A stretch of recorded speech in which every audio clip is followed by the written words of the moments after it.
దావీదు భక్తుడు 32వ కీర్తనలో మొదటి 2 వచనాల్లో చెప్పాడు, తన అతిక్రమములకు తన పాపములకు పరిహారము నొందినవాడు ధన్యుడు.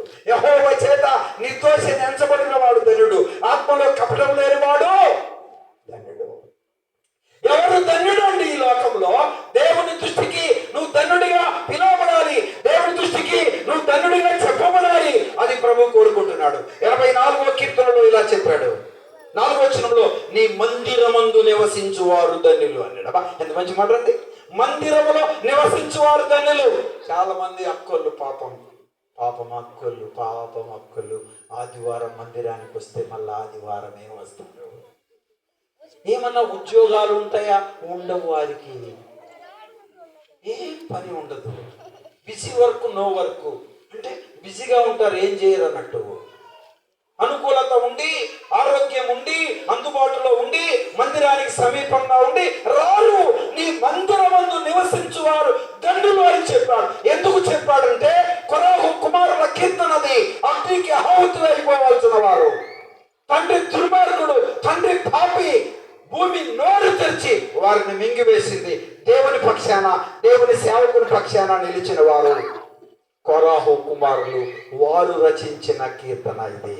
84వ కీర్తన 10వ వచనంలో చెప్పాడు, నీ ఆవరణమందు దేవా, నీ ఆవరణములో 1 దినము గడుపుట 1000 దినముల కంటే శ్రేష్టము అనే మాట అంటూ ఇలా చెప్పాడు కింద, భక్తిహీనుల గుడారములో నివసించుట కంటే నా దేవుని మందిరపు ద్వారము యొద్ద. అబ్బా, ఎంత మంచి మాట అండి. దేవుని మందిరపు ద్వారము యొద్ద, మందిరములా కాదు. మందిరానికి కొంతమంది చూడండి, ఏదన్నా ఊరికి అటు చర్చి నెంబర్స్ అయి ఉంటారంటే, ఎందుకు? పెళ్ళప్పుడు పెళ్లి చేయాలి, చచ్చిపోతే బూడి చేయాలి, ఇటాడి కూడికెళ్ళి పెట్టాలి, అందుకు నెంబర్ అయి ఉంటారు. చర్చిలో నెంబర్ అయి ఉంటారు. నెంబర్ కోసం కాదు, సభ్యత్వం కోసం కాదు, సమాధిలో స్థలం కోసం కాదు. జాగ్రత్త. దేవుని మందిరపు ద్వారము లేదా నివసించిన మేలు. ఆ మందిరపు విలువ కలిగిన వారండి. దేవాని ఆవరణములో 1 దినము గడుపుట 1000 దినముల కంటే శ్రేష్టమయ్యా. నీ మందిరమందు నివసించువారు ధన్యులు అని చెప్పాడు. 84వ కీర్తన 5వ వచనంలో అన్నాడు, నీ వలన బలమునందు మనుషులు ధన్యులు అని చెప్పాడు. నీ వలన బలమునందు మనుషులు ధన్యులు అని చెప్పాడు. 84వ కీర్తనలోనే 12వ వచనంలో, నీ యందు నమ్మిక ఉంచువారు ధన్యులు అని చెప్పాడు. వినండి పిల్లలు, కాబట్టి ప్రకటన గ్రంథం 3వ వచనంలో చెప్పాడు, ఇలాగన్నాడు, ఆ ప్రవచన వాక్యం చదువువాడు, వినువాడు, అందులో ఉన్న సంగతులు గ్రహించువాడు ధన్యుడు. చదువువాడు, వినువాడు, చెప్పరే, గ్రహించువాడు.